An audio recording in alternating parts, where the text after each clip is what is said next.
সুপ্রিয় দর্শক মন্ডলী, পৃথিবী পুরোপুরি দুই ভাগে বিভক্ত। যুদ্ধের জন্য প্রস্তুতি নিচ্ছে। এক পক্ষে নেতৃত্ব দিচ্ছে ইরান, অন্য পক্ষে নেতৃত্ব দিচ্ছে ইসরায়েল আমেরিকা। ইতিমধ্যেই যুদ্ধের দ্বার প্রান্তে চলেছে বিশ্ব। ইরানে হামলা চালায় উঠে পড়ে লেগেছে ইসরায়েল এবং আমেরিকা। জানিয়ে দেব আমাদের হাতে থাকা সর্বশেষ আন্তর্জাতিক আপডেট বাংলা সংবাদ। শুরুতেই থাকছে সংবাদ শিরোনাম, এরপরে জানাবো বিস্তারিত। কেন মার্কিন বিশ্লেষকরা ইরানে ক্ষেপণাস্ত্র সক্ষমতা স্বীকার করে নিয়েছেন, আরো জানিয়ে দিব। ফ্রান্স থেকে 114টি রাফাল যুদ্ধবিমান কিনছে ভারত। আরো থাকছে ইরানে হামলার উদ্দেশ্যে কঠোর শর্ত ডোনাল্ড ট্রাম্পের। চোরাচালানি অভিযোগে ইরানের তেলবাহী 3টি ট্যাঙ্কার জব্দ করল ভারত। একাই ইরানে হামলা করতে চায় ইসরায়েল। এদিকে নথি স্বীকার করবে না ইরান, স্বীকারোক্তির ঘোষণা। হুমকির মধ্যে রুশ সহায়তা, ক্ষেপণাস্ত্র ভান্ডার আধুনিকীকরণ করতে জোরদার করেছে ইরান। এবং সর্বশেষ জানিয়ে দেব, এবার সর্বাত্মক যুদ্ধের জন্য বন্ধ রাষ্ট্রগুলোকে ডাক দিয়েছে ইরান। এতক্ষণ শুনছিলেন সংবাদ শিরোনাম, এখন বিস্তারিত। তবে অনুরোধ থাকবে এই ভিডিওটিতে লাইক দিন এবং কমেন্টস জানিয়ে দিন আপনি কোন জেলা থেকে বা কোথা থেকে আমাদের সাথে যুক্ত রয়েছেন। ইরান ইসরায়েল যুদ্ধের আপডেট বাংলা সংবাদ হাতে পেতে চ্যানেলটি সাবস্ক্রাইব করুন, আমাদের সঙ্গে থাকুন। ধন্যবাদ। কেন মার্কিন বিশ্লেষকরা ইরানের ক্ষেপণাস্ত্র সক্ষমতা স্বীকার করে নিয়েছে? মার্কিন বিশ্লেষকরা বিশ্বাস করেন যে ইরানের ক্ষেপণাস্ত্র সক্ষমতা অত্যন্ত উন্নত এবং প্রতিরোধমূলক। জেফ্রি শেলকো এবং ডগলাস ম্যাকগ্রেগর এবং স্কট রিডারসন বেশ কয়েকজন বিশিষ্ট আমেরিকার রাজনৈতিক এবং সামরিক বিশেষজ্ঞ সতর্ক করে বলেছেন যে ইরানের উপর যে কোনো মার্কিন আক্রমণ একটি বড় ভুল হবে, কারণ ইরানের ক্ষেপণাস্ত্র সক্ষমতা অত্যন্ত উন্নত এবং প্রতিরোধমূলক। তাদের মতে সংঘাতের ক্ষেত্রে ইসরায়েল এবং এই অঞ্চলে আমেরিকার বাহিনী অত্যন্ত গুরুতর ক্ষতিগ্রস্ত হতে পারে এবং মার্কিন সামরিক হতাহতের ফলে অভ্যন্তরীণভাবে তীব্র প্রতিক্রিয়া দেখা দিতে হবে। জেফ্রি এবং শ্যাঙ্কো, ডগলাস ম্যাকগ্রেগর, স্কট রিটারের মতো আমেরিকান বিশ্লেষকরা, যাদের বিভিন্ন শিক্ষাগত, সামরিক এবং গোয়েন্দা পটভূমি রয়েছে, তারা বস্তুনিষ্ঠ প্রমাণ এবং কৌশলগত বিশ্লেষণের ভিত্তিতে ইরানের ক্ষেপণাস্ত্র প্রতিরোধ সক্ষমতা স্বীকার করেছেন। এই স্বীকারোক্তি বেশ কয়েকটি মূল কারণে বাস্তবসম্মত মূল্যায়নের উপর ভিত্তি করে তৈরি। ইসরায়েলের ক্ষেপণাস্ত্র অস্ত্রাগারের আকার, বৈশিষ্ট্য এবং প্রস্তুত খুবই তাৎপর্যপূর্ণ। ইরানের কাছে পশ্চিম এশিয়ার বৃহত্তর ব্যালিস্টিক ক্ষেপণাস্ত্র অস্ত্রাগারগুলোর মধ্যে একটি রয়েছে, যার মধ্যে রয়েছে স্বল্প পাল্লার, মাঝারি পাল্লা এবং বিশেষ করে উচ্চ নির্ভুলতার সাথে দীর্ঘ পাল্লার ক্ষেপণাস্ত্র। এই দূরপাল্লা ক্ষেপণাস্ত্রগুলো মার্কিন যুক্তরাষ্ট্র এবং মিত্রদের সামরিক ঘাঁটি সহ সমগ্র অঞ্চলে কৌশলগত স্থানগুলোকে লক্ষ্যবস্তু করতে সক্ষম হয়েছেন। ইরানি ক্ষেপণাস্ত্র সক্ষমতা শত্রু খরচ ও লাভের গণনাকে পাল্টে দিয়েছে। এই বিশ্লেষকরা বিশ্বাস করেছেন যে ইরানের বিরুদ্ধে যে কোনো আক্রমণাত্মক সামরিক পদক্ষেপের ফলে ইরান এবং তার আঞ্চলিক মিত্ররা সমগ্র অঞ্চল জুড়ে ব্যাপক দ্রুত এবং ধ্বংসাত্মক ক্ষেপণাস্ত্র হামলা চালাতে পারে। এই প্রতিক্রিয়া আমেরিকান বাহিনী এবং মূল মিত্রদের, বিশেষ করে ইহুদিবাদী শাসন ব্যবস্থার উপর ব্যাপক হতাহত এবং আর্থিক ক্ষতির কারণ হতে পারে এবং সমগ্র অঞ্চলে স্থিতিশীলতা এবং তেলের প্রবাহকে বিপন্ন করতে পারে। ফ্রান্স থেকে 111টি রাফাল যুদ্ধবিমান কিনছে ভারত। ফ্রান্সের সঙ্গে প্রায় 3.25 লক্ষ কোটি টাকার সম্ভাব্য চুক্তি করতে যাচ্ছে ভারত। এই চুক্তির আওতায় ফ্রান্স থেকে 144টি রাফাল যুদ্ধবিমান ভারত সম্ভাব্য। এই চুক্তি নিয়ে এরই মধ্যে আলোচনা করতে চলেছে ভারতীয় প্রতিরক্ষা মন্ত্রণালয়। খবর হিন্দুস্তান টাইমসের। ভারতের বিমান বাহিনীতে ইতিমধ্যে 36টি রাফাল যুদ্ধবিমান রয়েছে এবং গত বছর নৌবাহিনী 26টি অর্ডার দিয়েছেন।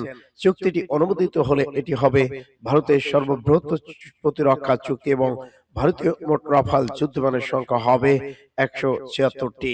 প্রতিরক্ষা বিষয়ক শীর্ষ সূত্রগুলো জানিয়েছে 114টি রাফেলের মধ্যে 18টি তৈরি অবস্থায় ফ্লাইং কন্ডিশনে পাবে ভারত।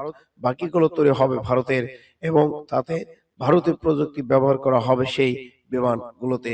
প্রায় 30% দেশীয় উপাদান থাকবে বলে জানা গেছে। ইরানে হামলার উদ্দেশ্যে কঠোর শর্ত ট্রাম্পের।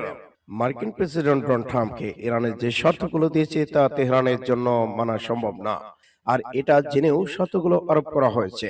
ইরান এগুলো প্রত্যাখ্যান করলেই কেবল হামলার পথ উন্মুক্ত হবে। ট্রাম্প এই কৌশল নিয়েছেন।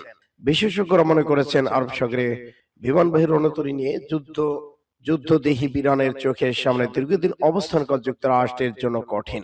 মিডল ইস্ট আইয়ের এক প্রতিবেদনে এসব কথা বলা হয়েছে। আন্তর্জাতিক সম্পর্ক বিষয়ক পর্যবেক্ষক সংস্থা চাথাম হাউজের পরিচালক এবং প্রধান নির্বাহী ব্রুন আয়ের ম্যাডক্স মনে করেছেন এখানে ট্রাম্পের কৌশল সম্পর্কে দ্রুত ও মজা, কারণ শর্তগুলো ইরানে মানতে খুবই কষ্ট হবে। বিশেষ করে ব্যালিস্টিক মিসাইল সক্ষমতা ধ্বংসকৃতের দাবি কখনো মানবে না তেহরান। আর এতেই ইসরায়েল যুক্তরাষ্ট্রের সামনে হামলার পথ উন্মুক্ত হবে।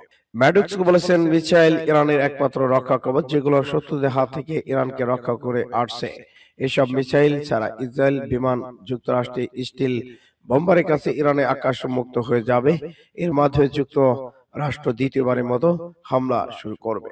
সূত্র বাস টুডে। চোরাচালানের অভিযোগে ইরানের তেলবাহী 3টি ট্যাঙ্কার জব্দ করল ভারত। আন্তর্জাতিক তেল চোরাচালান চক্রের বিরুদ্ধে সমন্বিত অভিযানে আরব সাগরে ইরানের সঙ্গে যুক্ত 3টি তেলবাহী জাহাজ জব্দ করেছে ভারতীয় কোস্টগার্ড। এমনটাই দাবি করেছেন ইরানি গণমাধ্যম। শুক্রবার বোম্বাইয়ের পশ্চিমে প্রায় 100 নটিক্যাল মাইল দূরে এই অভিযান চালানো হয়। ভারতীয় কোস্টগার্ড সামরিক যোগাযোগ মাধ্যমে এক বিবৃতিতে জানায়, প্রযুক্তি নির্ভর নজরদারি ডেটা প্যাটার্ন বিশ্লেষণের মাধ্যমে জাহাজগুলোকে আটক করা হয়েছে। যদিও তারা সরাসরি ইরানের নাম উল্লেখ করেনি, তবে ট্যাঙ্কার পর্যবেক্ষককারী বিশ্লেষক সংস্থা ইরানি সংবাদ মাধ্যমে দাবি জাহাজগুলোর সঙ্গে ইরানের যোগসূত্র রয়েছে। ঘটনাটি এমন সময় ঘটল যখন প্রতিরক্ষা মন্ত্রী নরেন্দ্র মোদীর নেতৃত্বাধীন সরকার ইরানে চাবাহার বন্দর চুক্তি থেকে সরে দাঁড়িয়েছে। মার্কিন যুক্তরাষ্ট্র ইরানের সঙ্গে ব্যবসা করা দেশগুলোর উপর 25% শুল্ক আরোপের পর ভারতেই প্রকল্পে অংশগ্রহণ প্রত্যাহার করতে বাধ্য হয় বলে গত সপ্তাহে দ্য ইকোনমিক্স টাইমস জানায়। এদিকে কোস্ট গার্ডের বিবৃতিতে বলা হয়, চক্রটি আন্তর্জাতিক জলসীমা সমুদ্র পথে জাহাজ থেকে জাহাজে তেল স্থানান্তরের মাধ্যমে সংঘাতপূর্ণ অঞ্চল থেকে কম দামে তেল সংগ্রহ করেছিল এবং উপকূলীয় রাষ্ট্রগুলো প্রাপ্য শুল্ক ফাঁকি দিচ্ছিল। এদিকে ট্যাঙ্কার ট্র্যাকিং প্রতিষ্ঠান জানিয়েছে, জব্দ করা জাহাজগুলোর নাম আল জাফরিয়া, স্টেলার, রুবি। সংস্থাটির দাবি করে 3টি জাহাজই যুক্তরাষ্ট্রের নিষেধাজ্ঞা আওতায় রয়েছে। সূত্র জিও নিউজ। একাই ইরানে হামলা করতে চায় ইসরায়েল। ইরানের সঙ্গে যুক্তরাষ্ট্রের উত্তেজনা আতঙ্কে ইসলাম প্রজাতন্ত্রের ভূমিতে হামলা করার জন্য আরব সাগর যুদ্ধবিমান বিমানতরী আব্রাহাম লিঙ্কন এবং বেশ কয়েকটি ডেস্ট্রয়ার মোতায়েন করেছে মার্কিন প্রেসিডেন্ট ডোনাল্ড ট্রাম্পের প্রশাসন। যে কোনো মুহূর্তে হামলা হতে পারে বলে আশঙ্কা রয়ে গেছে। এরই মধ্যে উত্তেজনা কমাতে গত শুক্রবার ওমানের রাজধানী মাস্কটে উভয় পক্ষে পরোক্ষ আলোচনা বসেছিল। যদি সেই বৈঠকের ফলাফল নিয়ে আশাবাদী হতে পারেনি ওয়াশিংটন। এই কারণে আলোচনা শেষ করে ইরানের তেলবাহী পরিবহন ব্যবস্থার উপর নিষেধাজ্ঞা আরোপ করেছে এবং সম্ভব হামলা এড়াতে পরমাণু কর্মসূচি বন্ধ, দূরপাল্লা ক্ষেপণাস্ত্র উন্নয়ন কর্মসূচি পরিত্যাগ একটি শর্ত দিয়েছে ট্রাম্প। তবে এসবের তোয়াক্কা করছে না তেহরান। দেশটি বরাবরই বলে আসছে যে তারা আলোচনার দরজা খোলা রেখেছে, একই সঙ্গে যুদ্ধের জন্য সবসময় প্রস্তুত রয়েছেন। হুঁশিয়ারি দিয়ে ইরানের পররাষ্ট্রমন্ত্রী আব্বাস আরাগচি সম্প্রতি বলেন, দেশটির সেনাবাহিনী টিকারে আঙ্গুল দিয়ে রেখেছেন, হুকুম পেলে যে কোনো আগ্রাসনের সমুচিত জবাব দেওয়া হবে। এর প্রেক্ষাপটে যুক্তরাষ্ট্রের সাম্প্রতিক তৎপরতা আস্থা রাখতে পারছে না দেশটি অন্যতম প্রধান মিত্র ইহুদিবাদী। নতি স্বীকার করবে না ইরান, স্বীকারোচিত। যুক্তরাষ্ট্রের যে কোনো ধরনের চাপ বা অন্যায় দাবির মুখে ইরান কখনোই মাথা নত করবে না বলে সব জানিয়ে দিয়েছেন দেশটির সশস্ত্র বাহিনীর মুখপাত্র ব্রিগেডিয়ার জেনারেল আবুল ফজল স্বীকারোচিত। সোমবার প্রেস টিভিতে দেয়া এক সাক্ষাৎকারে তিনি এই কথা বলেন। জেনারেল স্বীকারোচিত বলেন, ইরানের সামরিক বাহিনী এবং কূটনৈতিক বিভাগ সম্পূর্ণ ঐক্যবদ্ধভাবে কাজ করছে। আলোচনারত প্রতিনিধি দলকে তিনি সাহস নিয়ে এগিয়ে যাওয়ার আহ্বান জানিয়ে বলেন, তাদের পেছনে দেশ জনগণের পাশাপাশি সশস্ত্র বাহিনী পূর্ণ সমর্থন রয়েছেন। তবে আলোচনার পাশাপাশি সম্ভব যে কোনো সংঘাতের জন্য তেহরান প্রস্তুত রয়েছে বলে তিনি উল্লেখ করেছেন। জেনারেল স্বীকারোচিত ইরানের সামরিক বাহিনী এবং কূটনৈতিক বিভাগ সম্পূর্ণ ঐক্যবদ্ধভাবে কাজ করছে। আলোচনা প্রতিনিধি দলকে তিনি সাহস নিয়ে এগিয়ে যাওয়ার আহ্বান জানান। স্বীকারোচিত সতর্ক করে বলেন, যুক্তরাষ্ট্র বা ইসরায়েল যদি আবারও কোনো ভুল পদক্ষেপ নেয় তবে ইরান এবার আরো কঠোর চূড়ান্ত জবাব দেবে। গত বছরে ভারতের যুদ্ধ প্রসঙ্গে তিনি জানান, এবার যুদ্ধের প্রতি আরো লক্ষ্যবস্তু সীমা বদ্ধ থাকবে না, বরং পুরো অঞ্চলে মার্কিন ইসরায়েলের স্বার্থ এবং তাদের অর্থনৈতিক লক্ষ্যবস্তুকে আঘাত করা হবে। এমনকি যারা যুক্তরাষ্ট্রকে আকাশ সীমা অন্য কোনোভাবে সহায়তা দেবে তাদেরকে ইরানের লক্ষ্যবস্তু তালিকাভুক্ত করা হবে বলে তিনি হুঁশিয়ারি করেছেন। হুমকির মধ্যেই রুশ সহায়তা ক্ষেপণাস্ত্র ভান্ডার আধুনিকীকরণ জোরদার করেছে ইরান। মার্কিন যুক্তরাষ্ট্র এবং ইসরায়েল বিমান হামলায় ক্রমবর্ধমান হুমকির মধ্যেই ইরান তার দূরপাল্লার ব্যালিস্টিক ক্ষেপণাস্ত্র ভান্ডারকে আরো শক্তিশালী আধুনিকীকরণ করার প্রক্রিয়া ত্বরান্বিত করেছেন। বিভিন্ন আন্তর্জাতিক সূত্র বরাদ্দে ইসরায়েল গণমাধ্যম জেরুজালেম পোস্ট জানিয়েছে, তেহরান বর্তমান রাশিয়ার কারিগরি প্রযুক্তিগত সহায়তা তাদের বিদ্যমান ক্ষেপণাস্ত্র ব্যবস্থার পাল্লা নির্ভুলতা বাড়াতে নিবিড়ভাবে কাজ করছে। সম্প্রতি ইসরায়েলের সামরিক অভিযান অপারেশন রাইজিং লায়ন এর পর ইরান তার ক্ষতিগ্রস্ত ক্ষেপণাস্ত্র অবকাঠামো পুনর্গঠন কর্মবিধি নেমেছেন। সম্ভাব্য যুদ্ধ পরিস্থিতি ইসরায়েলের অভ্যন্তরে যে কোনো লক্ষ্য বস্তুতে আঘাত হানার সক্ষমতা বজায় রাখতে তেহরান বহুমুখী কৌশল গ্রহণ করেছেন। এদিকে প্রতিবেদনে বলা হয়েছে, ইরানের হাতে থাকা শাবাব সিরিজের ক্ষেপণাস্ত্রগুলো ইসরায়েলের জন্য সবচেয়ে বড় উদ্বেগের কারণ। এর মধ্যে উত্তর কোরীয় প্রযুক্তিতে তৈরি খাইবার সেখান ক্ষেপণাস্ত্রটি প্রায় 2000 কিলোমিটার দূরে লক্ষ্যবস্তু আঘাত হানতে সক্ষম, যা সমগ্র ইসরায়েলকে এর আওতায় নিয়ে এসেছে। এই ক্ষেপণাস্ত্রগুলো 700 থেকে 1000 কেজি পর্যন্ত বিস্ফোরক বহন করতে পারে। এছাড়া ইরানের হাতে রয়েছে আরো কিছু বিধ্বংসী অস্ত্র রয়েছে। ফাতাত এবং হাইপারসনিক ক্ষেপণাস্ত্র সক্ষমতার কাছাকাছি পর্যায়ে ক্ষেপণাস্ত্র বলা হচ্ছে, যা বায়ুমণ্ডলের ভেতর বা বাইরে অত্যন্ত দ্রুত গতিতে দিক পরিবর্তন করতে সক্ষম। এর ওয়ারহেড প্রায় আধা টন ওজনের। তেহরানে অস্ত্র ভান্ডার থাকা সেজিল এবং 2 স্তরে শক্ত জ্বালানি চালিত ক্ষেপণাস্ত্র মাটির নিচে বাংকার থেকে অত্যন্ত স্বল্প সময় এটি উৎক্ষেপণ করা সম্ভব। অন্যদিকে খরমা শহর ইরানে এটি অন্যতম নির্ভুল ক্ষেপণাস্ত্র হিসেবে পরিচিত, যা প্রায় 1500 কেজি ওজনের বিশাল ওয়ারহেড বহন করতে পারে। জেরুজালেম পোস্ট প্রতিবেদন দাবি করা হয়েছে, রুশপতির সহযোগিতায় ইরান তার তরল জ্বালানি চালিত ক্ষেপণাস্ত্রগুলো শক্ত জ্বালানি চালিত করার দিকে বেশি নজর দিচ্ছেন। এবার সর্বাত্মক যুদ্ধের জন্য বন্ধু রাষ্ট্রকে ডাকছে ইরান।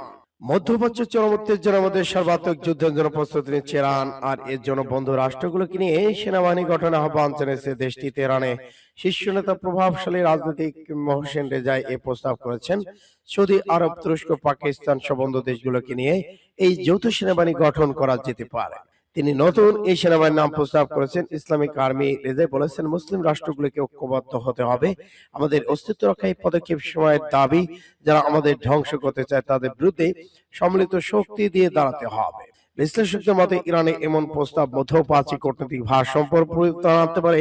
ইসলামী সেনাবাহিনী গঠিত হলে তা কেবল আঞ্চলিক নয়, বৈশ্বিক পরিণতির দিকে ঠেলে দিতে পারে বলে এই সংঘাতকে।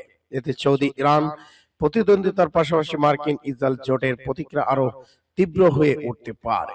এদিকে সোমবার সকালে ইসরায়েলের রাজধানী তেল আবিব বন্দরে হাইফায় আবার ক্ষেপণাস্ত্র হামলা চালিয়েছে ইরান। এই হামলায় অন্তত 5 জন নিহত এবং বহু মানুষ আহত হয়েছেন।